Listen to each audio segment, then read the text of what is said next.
유일한 구원의 길 예수라는 제목으로 하나님의 말씀을 전하겠습니다. 미국의 새들백 교회에 릭 워렌 목사님이라는 분이 계십니다.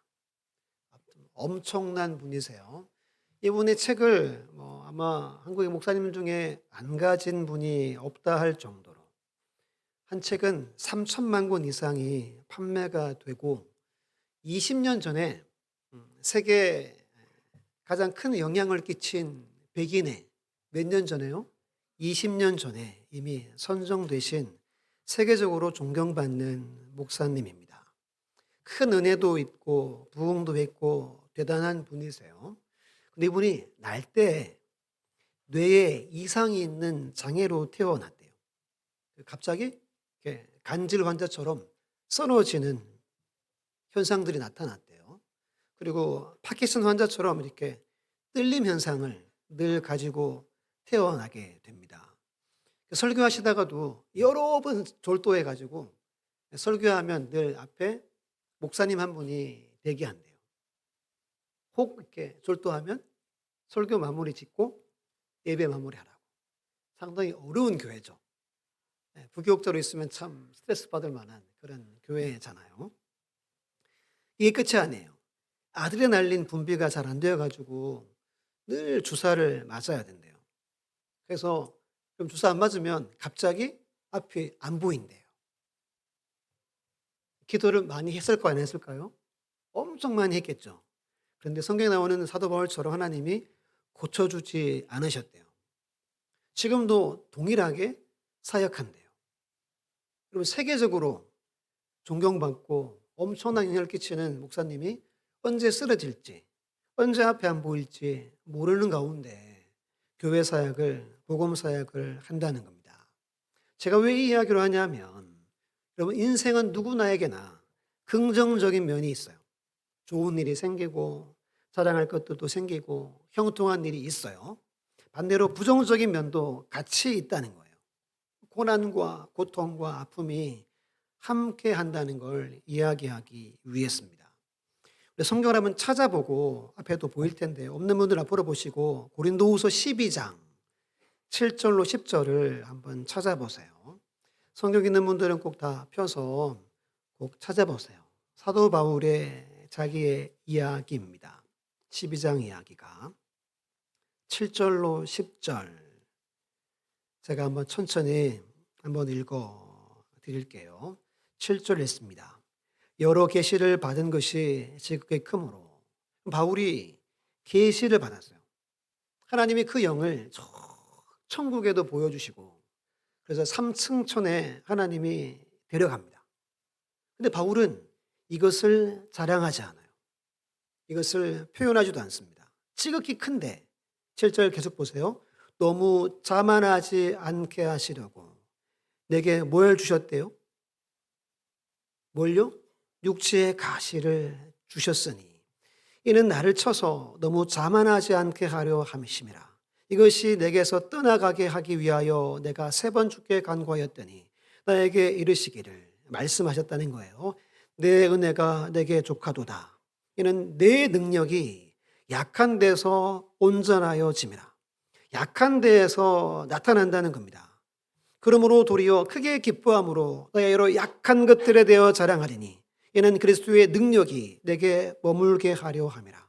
그러므로 내가 그리스도를 위하여 약한 것들과 능욕과 궁핍과 박해와 공고를 기뻐하노니 이는 내가 약한 그때 어떻게 돼요? 강함이라. 바울도 육체의 가시가 있었어요.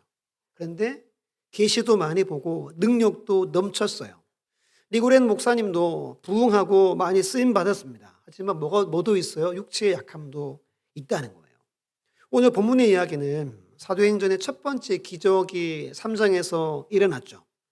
한 번도 걸어보지 못한 사람이 나이가 40여 세 되는 사람이 걷고 뛰게 되는 누구의 이름으로?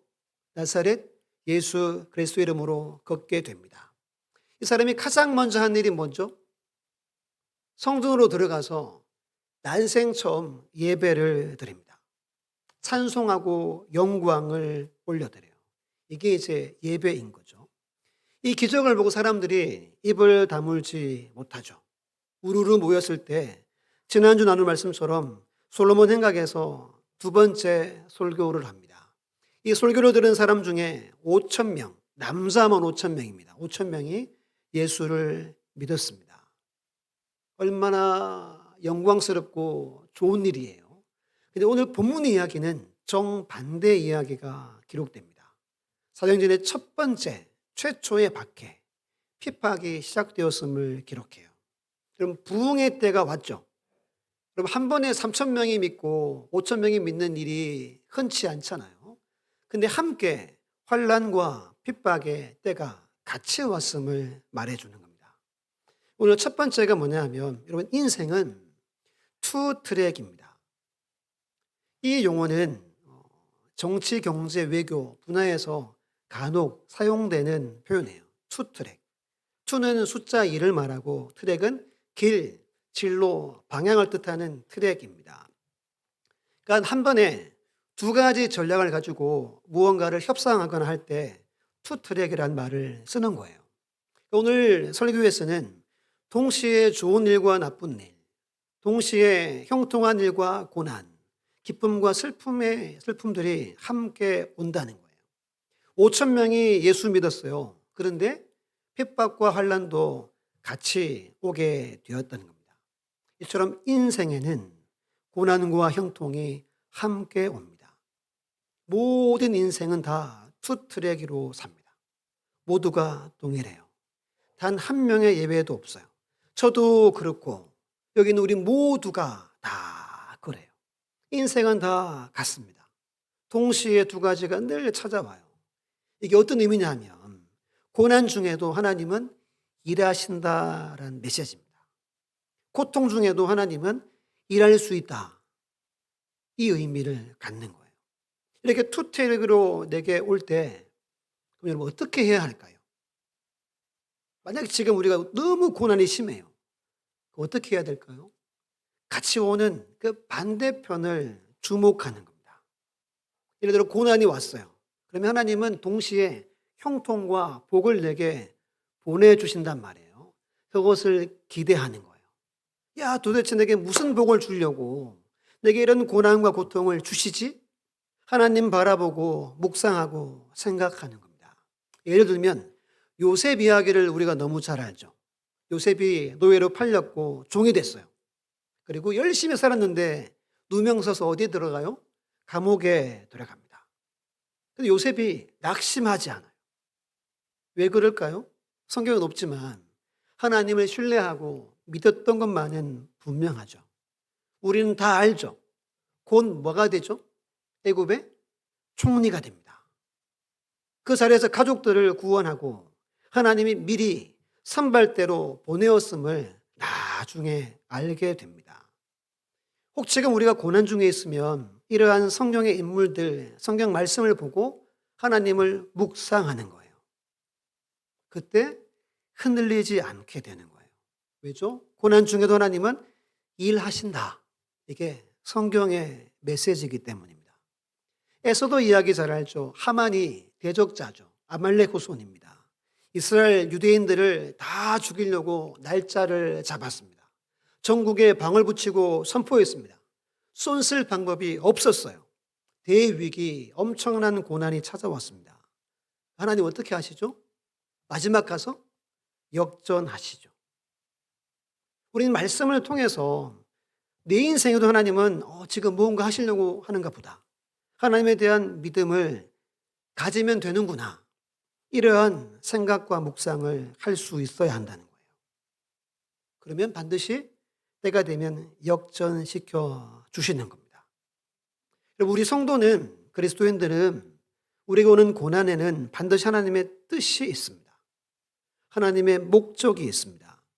그저 하나님이 심심해가지고 우리를 어렵게 하고 고통 주고 환난 주는 분이 아니죠. 믿으시죠? 하나님은 신실하시고 좋으신 분입니다.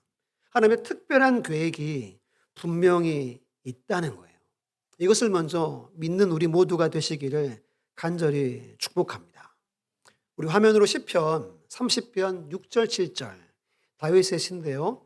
함께 읽어볼게요. 시작. 내가 형통할 때 말하기를 영원히 흔들리지 아니하리라 하였도다. 여호와여, 주의 은혜로 나를 산같이 굳게 세우셨더니 주의 얼굴을 가리심에 내가 근심하였나이다. 아멘. 다윗이 형통할 때요. 근데 여러분, 형통할 때 보통 많은 사람들이 교만에 빠지기도 하고 하나님을 많은 경우 떠납니다. 아마 주변에서도 흔히 아마 듣고 본 이야기일 수 있는 거예요. 즉, 형통할 때, 영원히 흔들릴 때라는 겁니다. 근데 다윗은 형통할 때 영원히 흔들리지 않았다 말해요. 이게 무슨 말이냐면 다윗은 형통이라는 함정에 빠지지 않았다는 의미입니다. 이렇게 후회하는 분들이 많이 있어요. 내가 돈만 없었어도, 내가 그때 그거 안 했을 텐데. 이런 분도 있어요. 내가 조금 못생겼어도. 좀 그렇죠? 내 미모가 너무 뛰어나서. 야, 내가 예수 믿는데 어려웠다.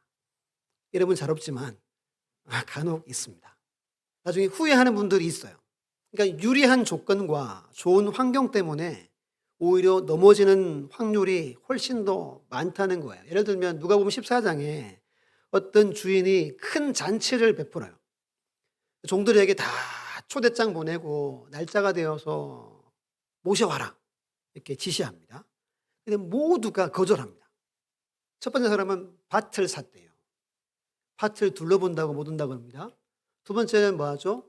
소를 5결이, 즉 10마리를 샀대요. 소를 이제 시험해 본다고 못 온대요. 마지막은 장가 들었대요. 사양합니다. 주인이 막 화내면서 길거리로 가서 이렇게 말합니다. 가난한 사람, 몸 불편한 사람, 맹인, 저는 자 다 데려와라. 다 데려왔는데도 자리가 남아요. 그때 유명한 말씀합니다. 사람을 강권하여 데려다가 뭘 채우라? 내 집을 채우라 말합니다. 그리고 이렇게 말해요. 내가 너에게 말하노니 전에 청하였던 그 사람들은 하나도 내 잔치를 맛보지 못하리라. 이 잔치는 천국을 의미하잖아요. 왜 여러분 사양했어요? 좋은 일이 있어가지고 사양했어요. 형통함 때문에 사양했어요. 땅 한 평 없다가 땅 샀어요. 소 몇 마리 있는데 10마리 샀어요. 형통해서 잘 돼서 천국에 들어가지 못하는 경우가 분명히 있다고 말해요. 이것이 형통함의 함정이라고 이야기합니다. 여러분, 고난의 때건 형통의 때건 믿음의 사람은 반대쪽을 생각하고 바라볼 수 있어야 한다는 거예요. 우리는 오직 믿음으로 하나님의 은혜를 항상 붙들고 끝까지 흔들리지 않는 삶을 살아가야 합니다. 왜죠? 인생은 늘 두 트랙으로 우리에게 찾아오기 때문입니다. 이런 말이 있어요. 사진 보여주시면 고통, 총량, 불변의 법칙이라는 게 있습니다. 제가 만든 게 아니라 이미 보편적으로 이 이야기를 하는 거예요. 뭐냐면 고통의 총량이 같다는 거예요. 모든 사람, 지금 80억이 넘잖아요. 모든 사람의 고통의 총량은 같다는 겁니다. 성경 보면 여러분, 시험이 없다고 말하지 않죠. 고난이 없다고 말하지 않습니다. 모든 사람, 아무리 믿음이 좋아도 시험이 있고 고난이 있다고 성경은 말합니다. 단지 시기가 다를 뿐 감당할 고통은 같다는 거예요. 여기 사진인데요, 보면 물 위에 뭐가 있죠? 뭐 같아요? 날치요, 날치. 제가 이 사진 보고 왜 날치일까? 좀 검색을 좀 찾아봤더니 홈페이지에 그 영상도 아마 올리려고 하는데요. 날치가 날잖아요. 이게 꼬리를 막 이렇게 해가지고 나는 거래요. 그리고 가슴 지느러미가 이렇게 쫙 펴지면 날개처럼 펴서 최대 한 2, 3m 높이에 멀리 가면 100m를 난대요. 왜 날까요? 그러고 보니까 누가 울릉도 가다가 이 떼가 막 나는 걸 봤대요. 그렇게 아름답더래요. 왜 나냐면 물고기 중에 만색이라고 있어요. 저도 모르는데 꽤 커요. 얘가 날치보다도 빠르대요. 그래서 거의 잡아먹을 때쯤에 얘네들이 꼬리에 힘을 줘가지고 나는 거래요. 그런데 이 끝이 아닙니다. 진짜 슬픈 이야기예요, 이게. 애가 살려고 날았잖아요. 근데 군함새라고 이 생리를 잘 알아가지고 기다린다는 거예요. 그러니까 위에서 물속을 바라보고 기다리다가 튀어나오면 낚아채는 거예요. 영상 보니까 너무 허무한 거예요, 여러분. 살아보겠다고 막 이러는데 그냥 쑥 이렇게 하는 거예요. 이게 여러분 우리 모두의 인생이라는 거예요. 고통에는 총량이 같아요. 왜 나만 겪는 고난이냐고?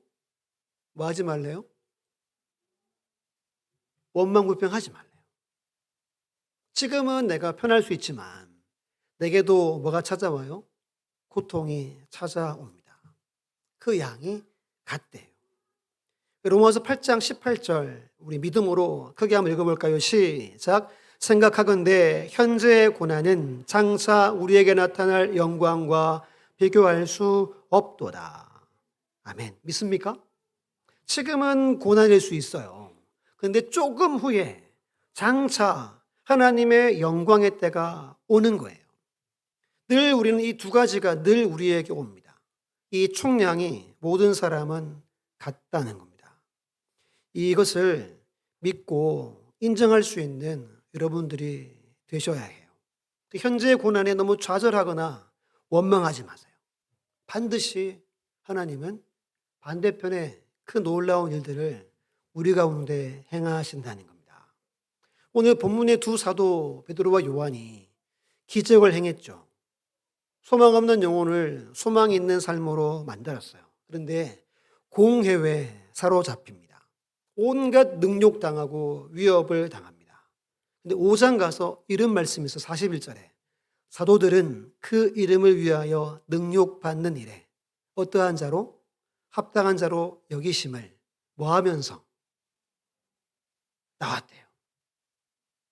야, 내가 할 일 했네. 기뻐하면서 춤추며 나왔다는 거예요. 두 사도는 투 트랙을 알았어요. 내게 형통도 있으면 고난도 있구나. 이걸 이들은 안 겁니다.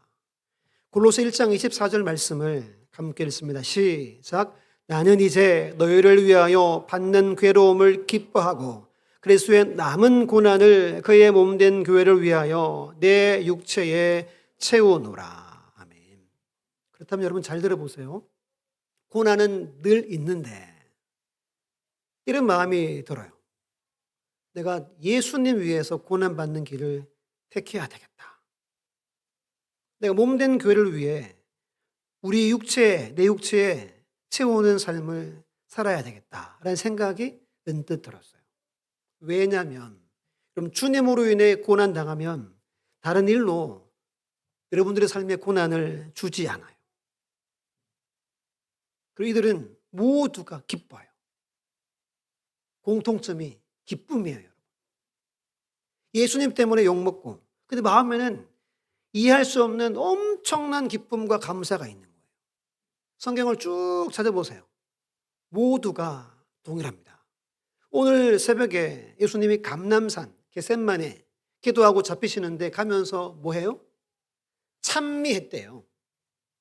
잡히기 전에 죽기 전에 노래하고 찬양하고 시편을 외우면서 찬양하면서 그 산에 올라갔대요. 여러분 하나님이 주신 사명의 길을 가는 사람은 물론 고난이 있지만 세상에 다른 고난은 절대 없습니다. 그리고 마음에 기쁨이 있어요. 고난의 유익이 몇 가지 있습니다. 내가 깨어져요. 더 주님을 닮아가게 돼요. 내가 더 큰 것을 바라보게 되고 내 삶의 한계를 뛰어넘어서 더 큰 인생의 삶을 살게 되는 유익이 있습니다. 정말 바라기는 어떤 인생을 살아가기를 원하세요? 성경의 인물들처럼 두 사도처럼 그리스도의 남은 고난을 위해 여러분의 육체의 고난을 내가 다 감당하겠다. 영광된 삶을 살아갈 수 있는 우리 모두가 다 되시기를 예수님의 이름으로 축원합니다. 꼭 기억하세요. 인생은 뭐라고요? 투 트랙이에요. 두 번째는 같이 한번 읽어볼게요. 시작. 교회는 영적인 것을 보고 듣는 곳이다.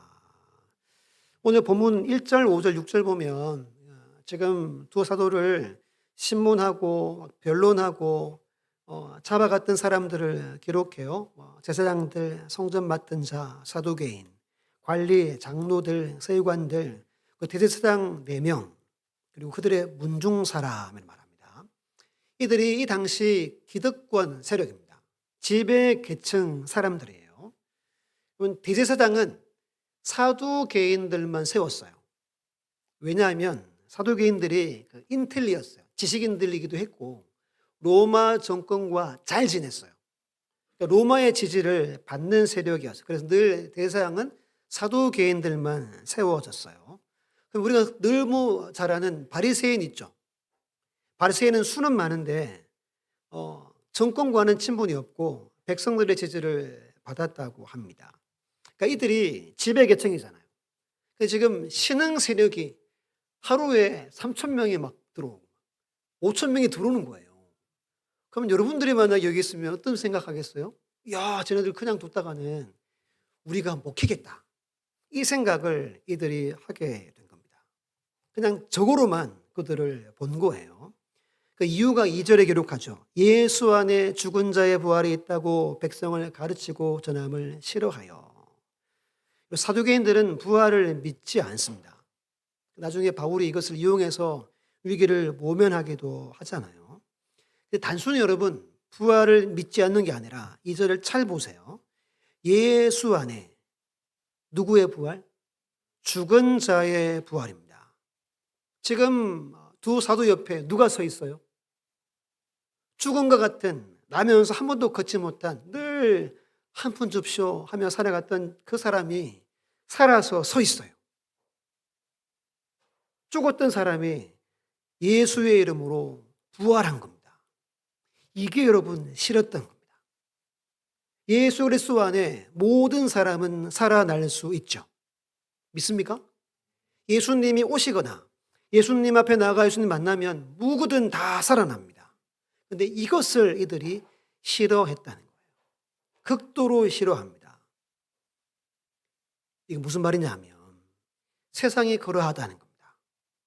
복음을 듣기 싫어하고 예수의 옛자를 듣기를 싫어합니다. 이유가 있어요. 5장에 3절 보면 아나니아 안에 뭐가 가득하대요? 사탄이 내 마음에 가득하여. 교회를 박해하거나 성도를 박해하는 사람들은 혼자 하는 게 아닙니다. 그 안에 악한 사단이 마음에 가득하다고 말합니다. 사단의 세력은 혼자서 이렇게 떠다니면서 역사를 못해요. 반드시 사람 안에 들어와서 사람들을 이용해서 그들을 통치함으로 무언가를 저지르게 합니다. 세상에는 두 권세가 있어요. 첫 번째는 하늘의 권세가 있어요. 예수님의 권세죠. 두 번째는 땅의 권세가 있습니다. 사탄과 마귀의 권세예요. 교회와 성도는 어디 권세에 속합니까? 우리는 하늘 권세에 속해 있습니다. 성경 13, 14절 제가 읽어볼게요. 그들이 베드로와 요한이 담대하게 말함을 보고 그들을 본래 학문 없는 범인으로 알았다가 이상히 여기며 또 전에 예수와 함께 있던 줄도 알고 또 병난 사람이 그들과 함께 서 있는 것을 보고 비난할 말이 없는지라. 두 사도가 담대했대요. 전혀 쫄지 않고 논리적으로 정말 마음을 막 후벼팔 정도의 엄청난 메시지를 계속 이야기했다는 거예요. 전혀 배운 바도 없는 그 사람들이 담대했다는 거예요. 본문에 두 가지를 말합니다. 첫 번째는 성령이 충만하여라고 8절에 말해요. 그래서 12절까지 베드로의 세 번째 설교가 이어집니다. 우리 10절을 남성분들 10절 읽어볼게요. 시작. 너희와 모든 이스라엘 백성들은 알라. 너희가 십자가에 못 박고 하나님이 죽은 자 가운데서 살리신 나사렛 예수 그리스도의 이름으로 이 사람이 건강하게 되어 너희 앞에 섰느니라. 아멘. 누가 누구를 살렸대요? 하나님이 죽은 자 가운데 있는 예수 그리스도를 살리셨고 그 이름이 이 사람을 건강하게 했다. 하나님이 하셨대요. 베드로의 설교의 첫 번째는 늘 하나님 중심입니다. 11절 우리 여성분들이 11절 읽어주세요. 시작.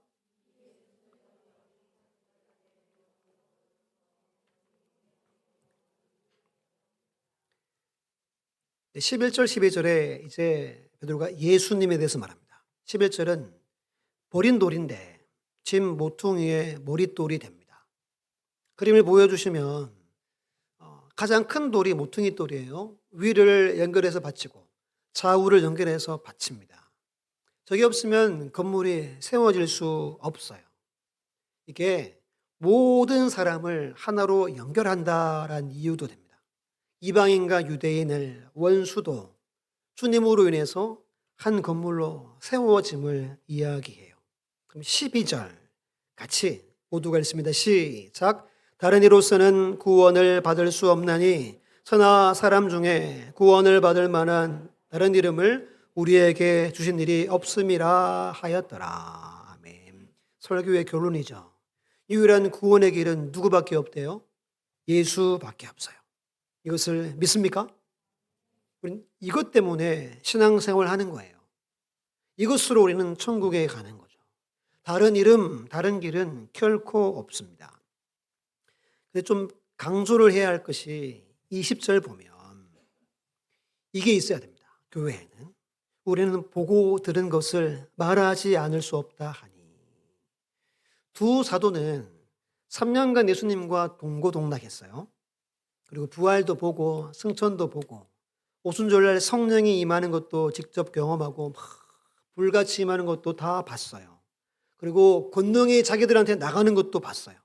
지금 옆에 누가 서 있어요? 기적의 사람이 서 있습니다. 여러분, 교회는 영적인 것을 보고 듣는 곳이어야 합니다. 여러분들이 봤어요. 들었어요. 그럼 뭐 하게 돼요? 가서 이야기하겠죠. 여러분, 영화 한 편 재밌게 봐도 집에 와서 어떻게 해요? 와, 재밌다, 재밌다. 아빠, 엄마. 그거 꼭 봐요, 꼭 봐요. 해요, 안 해요? 안 합니까? 나쁜 녀석이에요, 나쁜 녀석. 여러분, 보고 들으면 하게 돼 있어요. 말하게 돼 있습니다. 근데 여러분, 신앙 연수가 아무리 길어도 변화가 잘 안 되는 분들은 교회를 매주 오지만 보지 못하고 듣지 못하고 돌아간다는 겁니다. 예배는 누구를 만나는 시간이죠? 하나님을 만나는 시간입니다. 하나님의 말씀을 듣는 시간이에요. 그분을 보고 그분을 감격하고 그분의 은혜를 가지고 돌아가는 시간이에요. 근데 하나님을 보지 못하고 말씀을 듣지 못하고 그저 사람만 보고 돌아가는 경우가 많다는 겁니다. 그러면 아무리 몇십 년 교회 다녀도 변화가 없습니다. 두 사도는 봤어요. 들었어요. 용기 100배. 그 공회가 어딥니까? 말 한마디 잘못하면 여러분 죽는 자리입니다. 근데 봤는데 여러분 어떻게 참아요? 내가 들었는데 세상 권세가 두렵지 않은 겁니다. 요한일서 2장을 찬양으로 만들었잖아요. 마지막 날에. 젊은이, 청년들은 뭘 보고? 환상을 보고. 아베들, 늙은이는 꿈을 꾼다. 여러분 꿈꾸고 환상 봐도 어떻게 살아요? 인생 여러분 뒤집히지는 거예요. 교회는 하나님의 영광과 하나님의 능력과 하나님의 신비로움과 거룩함을 보는 곳이어야 합니다. 예배는 사람이 아니라 하나님을 만나고 돌아가는 시간입니다. 하나님을 음성을 듣고 은혜를 누리는 시간이에요. 그러면 모든 영혼들은 변합니다. 다시 태어나고 새롭게 세워지는 거예요. 이것을 믿습니까? 그때 이 세상을 이기는 힘이, 승리하는 힘이 여기에서 나오는 겁니다. 사도들은 보고 들었기에 견딜 수 없었어요. 정말 바라기는 함께 예배드리는 우리 모두가 늘 보고 듣고 그 은혜와 감격 가운데 살아가시기를 바랍니다. 주보에 두 그림을 실었어요. 그림 보여주면 첫 번째는, 여러분 오늘 이 시대는 종교다원주의 시대입니다. 그림 보시면 알겠지만 산꼭대기에 깃발이 있죠. 깃발이 구원입니다. 기독교든 불교든 이슬람이든 무조건 산에 올라가면 구원받는다. 이게 오늘날 모두가 환영하고 기뻐하는 메시지입니다. 근데 우리 기독교는 그렇지 않습니다. 우리 손가락질 많이 받아요. 왜 배타적이고 독단적이냐? 왜 그래요? 우린 진리를 알기 때문입니다. 베드로가 뭐라고 설교했어요? 구원의 길은 누구밖에 없어요? 예수밖에 없어요. 길이 A, B, C, D 있지 않습니다. 인간의 죄를 씻는 길은 오직 뭐밖에 없어요? 예수 그리스도의 보혈의 은혜밖에 없죠. 믿습니까? 이게 오늘날 가장 중요한 믿음입니다. C.S. 루이스가 유명한 분이 이런 말 했습니다. 보시면 그리스도인이 된다는 것은 기독교가 다른 종교와 다르다는 것을 인정하는 것이다. 기독교인이 된다는 것은 기독교가 옳고 다른 종교는 틀렸다고 생각한다는 뜻이다.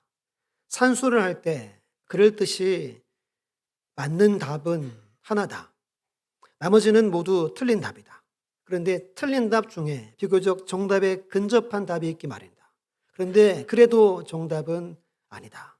그래서 1 더하기 2이지 다른 답은 없다.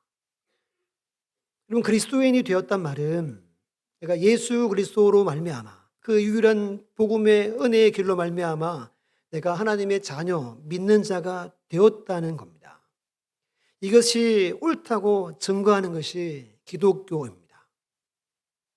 목에 칼이 들어와도 1 더하기 1은 뭐예요? 3입니까? 제가 매주마다 여러분 1 더하기 1은 3입니다. 꼭 믿으세요. 믿겠어요? 목사님이 이상하다 하시겠죠. 이게 여러분 진리이기 때문입니다. 기독교가 배타성을 가진 이유는 복음이 진리이기 때문인 거예요. 두 번째 그림 있죠. 유명한 그림입니다. 보여주시면 빈센트 반 고흐의 작품입니다. 고흐가 신학을 또 했고 나중에 이렇게 좀 미쳐버려요. 이 그림은 미쳤을 때 그렸다라고 그렇게 이야기합니다. 근데 이 그림에 중요한 메시지가 있어요. 잘 안 보이실 텐데 이렇게 마을들 보면 집집마다 불들이 다 켜져 있는데 십자가가 있는 교회는 불이 꺼져 있습니다. 이게 무슨 말일까요? 이 정신없는 이 위대한 분이 왜 이런 그림을 그렸을까요? 자기가 교회에서 영광의 빛, 예술수의 은혜의 빛을 찾았지만 찾지 못했다는 겁니다. 이 당시 19세기 1800년도 말인데요. 당시 교회는 암흑이었다는 거예요. 교회에 소망이 없었다는 거예요. 우리 세상이 더 밝았다는 겁니다. 이것이 교회의 가장 큰 불행이죠. 우리 교회가 날마다 예수의 빛이 하나님의 영광의 빛이 날마다 뜨겁게 타오르는 교회가 되어야 합니다. 우리 모두는 매주마다 모일 때마다 빛 대신 주님을 봐야 하고 십자가 위에서 나를 위해 돌아가신 주님을 못 박힌 주님을 바라볼 수 있어야 됩니다. 그분의 음성을 듣고 가셔야 됩니다. 그럼 여러분들의 영혼은 반드시 살아나게 되어 있습니다. 예수 안에 죽은 자의 부활이 있었던 것처럼 오늘날 이런 일들이 우리 교회와 우리 모든 삶에 넘쳐나기를 바랍니다. 날마다 보고 듣고 맛보고 누리는 하나님의 백성들 다 되시기를 예수님의 이름으로 축원합니다.